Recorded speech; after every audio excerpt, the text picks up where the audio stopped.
नमस्कार, मैं सुप्रिया सिन्हा कानूनी जंग न्यूज से आप सबका स्वागत है कानूनी जंग न्यूज में। नमस्कार, आप देख रहे हैं कानूनी जंग न्यूज। इस वक्त मौजूद है जिला पूर्वी चंपारण प्रखंड बंजरिया अंतर्गत चैलाहा पंचायत, जो कि पहले था, अभी नगर निगम में जो कि कुछ वार्ड कट चुका है और चुनाव का बिगुल बज चुका है। हमारे साथ अभी मौजूद है वार्ड पार्षद प्रत्याशी। सबसे पहले तो इनका परिचय जानेंगे। बहुत बहुत स्वागत है हमारे कानूनी जंग न्यूज चैनल में, अपना परिचय रखिएगा। सबसे पहले मोतिहारी नगर निगम के वार्ड नंबर 1 के तमाम मतदाता मालिकों को हृदय से नमस्कार, प्रणाम, आदाब और सलाम। मेरा नाम हरे राम महतो है और मैं पिछले 36 वर्षों से राजनीति में इन्वॉल्व हूँ और समाज तथा जनता के सेवा में लगा रहता हूँ। अब राजनीति के पहले क्या करते थे? राजनीति में आने से पहले मैं एजुकेशन प्राप्त कर रहा था, पढ़ाई लिखाई में था और पढ़ाई के क्रम में ही राजनीति में आया। अच्छा, राजनीति में आने का आपका मकसद क्या था?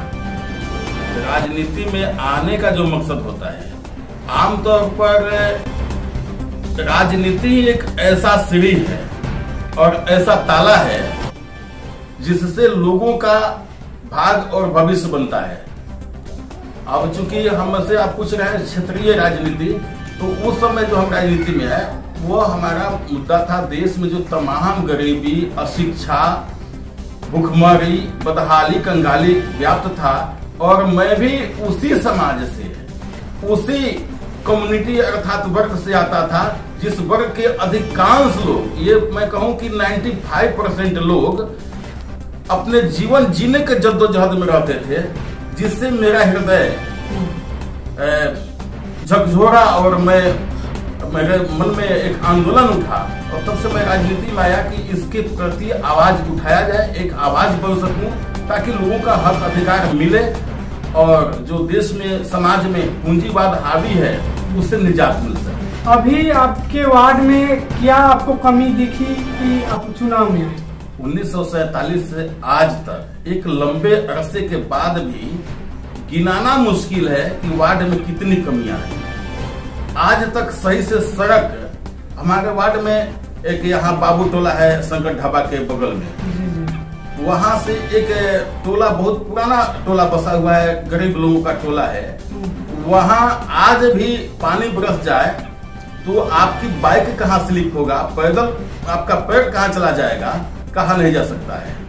इस तरह की कई जगह है जहां सही सड़कें नहीं है, नालियों की व्यवस्था नहीं हो सकी है और बाकी जहां जल निकासी की जरूरत है, जल निकासी का साधन नहीं है ताकि मच्छर नहीं पनप सके और गंदगी से लोगों को छुटकारा मिल सके। अभी हम आपके सामने में, घर के सामने ही, जस्ट सामने ही कचरा का ढेर लगा हुआ है और नली जो है अभी साफ सुथरा नहीं है, बहुत ही कमी है।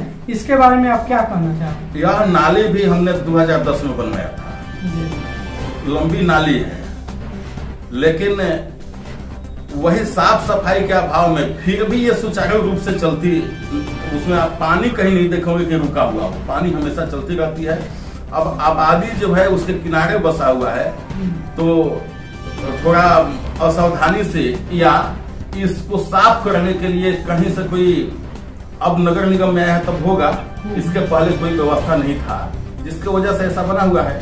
फिर भी बहुत अच्छा है, ये इतने 12 वर्षों में आज तक नाला का कुछ नहीं हुआ है, मेरा ही बनवाया हुआ है। अगर आप चुनाव जीतते हैं तो प्रथम विकास आपका क्या है? कोई एक दुख हो तो आदमी बताए। देखिए, विकास का फार्मूला जो है, जो और लोग लगाते हैं और मैं लगाता हूं, दोनों में डिफरेंस है। विकास और सुविधा, जिसे आज लोग, जो सुविधा है उससे ही लोग विकास कर रहे हैं, जबकि सुविधा अलग चीज है और विकास अलग है। आपको बिजली मिली है, इससे लोग विकास कर रहे हैं, सड़कें बनी है उससे लोग विकास कर रहे हैं, जबकि ये विकास नहीं है, यह सुविधा है। और उस सुविधाओं को खरीदने की जब हैसियत लोगों के अंदर आ जाए, उसे हम विकास कहते हैं। तो समस्याएं बहुत सारी है। हम अपने वार्ड के प्रबुद्ध लोगों को एक बैठक कराकर और जो उन लोगों के द्वारा सबसे प्रायोरिटी का चयन होगा उस प्रायोरिटी के अनुसार मैं विकास का काम करूंगा और लोगों को सुविधा दिलाने के लिए प्रयत्न करूंगा। बहुत ऐसे उम्मीदवार हैं जो कि मीडिया के सामने अपना चेहरा नहीं दिखाना चाह रहे हैं, इसके पीछे का रीजन क्या है? अब इसके पीछे रीजन क्षेत्र के मतदाता मालिक भी समझ रहे हैं और आप भी समझ रहे हैं। चूंकि 2 बच्चे का एक सीमा तय कर दिया गया है चुनाव आयोग के द्वारा, उसमें कितने बंधु जो प्रत्याशी के रूप में अपने आप को घोषित कर चुके थे छट गए। अब चूंकि उनको चुनाव लड़ने की मतलब इतना जिद थी कि किसी ने अपने माँ को, किसी ने अपने भाई को, किसी ने किसी को लगा दिया। जो कुछ जानता तक नहीं है, राजनीति की ABCD जानकारी नहीं है और किसी से कभी बात नहीं किया है, ना ही भविष्य में कर सकता है, वो आप बताइए मीडिया का सामना वैसे लोग कर सकते हैं क्या?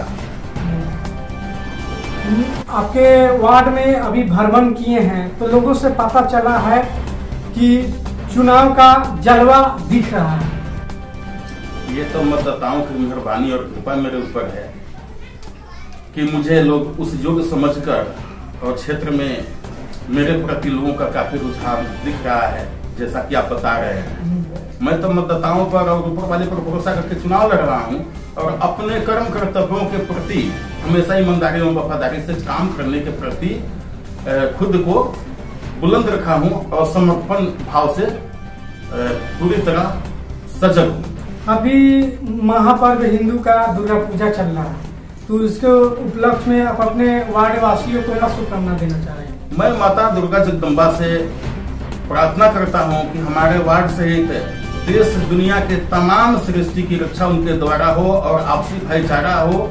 लोगों में जो वैमनस्यता है, एक दूसरे के प्रति कटुता है, उससे छुटकारा दें। और सभी वार्ड वासियों को यह मैं कहना चाहता हूं कि आपसी प्रेम भाईचारा बना कर रखें, एक दूसरे के सहयोगी बने, एक दूसरे के सुख दुख में काम में आवे और माता जगदम्बा के कृपा पाकर अपने माता पिता बुजुर्गों के सेवा में हमेशा आगे रहें। दूसरों का भी सम्मान करें, अपने से बड़े जो लोग हैं उन्हें सम्मान की नजर से देखें। बाकी जो है और हमेशा उनकी सुख समृद्धि बनी रहे, उनके घर परिवार में किसी तरह की व्याधि रोग उत्पन्न न हो, मेरी ऐसी कामना है। धन्यवाद।